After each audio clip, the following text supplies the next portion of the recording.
பிதாசுதன் பரிசுத்தாவின் பெயராலே ஆமேன்.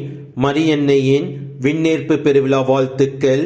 இன்றைய வார்த்தை, அருள் நிறைந்த மரியே வாழ்க. ஏல் மேரி ஃபுல் ஆஃப் கிரேஸ்.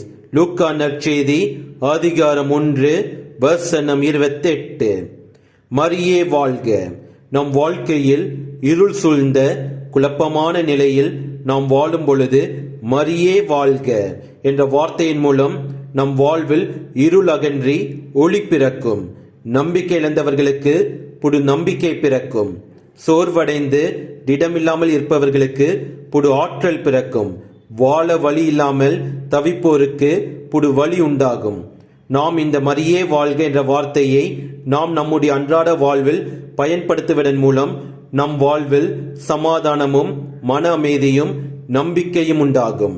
மரியே வாழ்க என்ற வார்த்தை கேட்டவுடன் நரகத்தில் உள்ள சாத்தான்கள் நடுங்கும். மரியே வாழ்க என்று சொல்பவர்களுக்கு அவர்கள் பக்கத்தில் கூட எந்த தீய சக்தியால் நெருங்கக்கூட முடியாது. மரியனின் பக்தி உள்ளவர்களுக்கு பில்லி, சூனியம், ஜோசியம், ஏவல் எந்த வகையான மாந்திரிகமும் அவர்களுக்கு பலிக்காது. ஏனென்றால் மரியே என்ற வார்த்தையை கேட்டவுடன் நரகத்துள்ள சாத்தானின் தலைவன் கூட பயந்து நடுங்குவான்.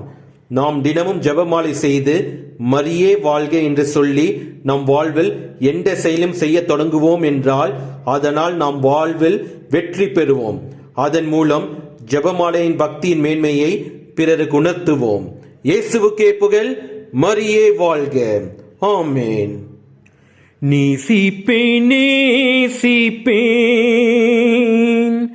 என் அன்னையை நேசிப்பேன். என் உயிரின் உயிரான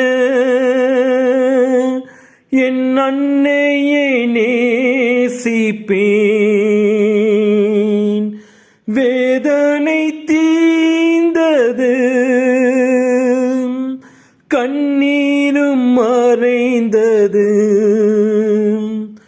கஷ்டங்கள் தீர்ந்தது,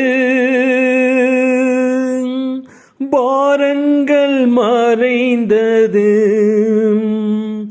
என் அன்னையின் பாதத்திலே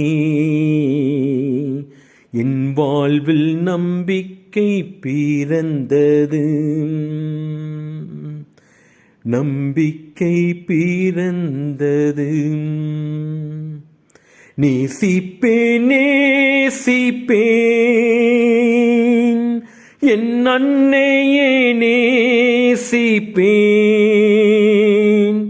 என் உயிரின் உயிரான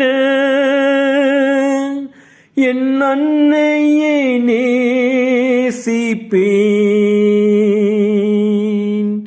என் உயிரின் உயிரான என் அன்னையை நேசிப்பேன். நேசிப்பேன் என் அன்னையை நேசிப்பேன்.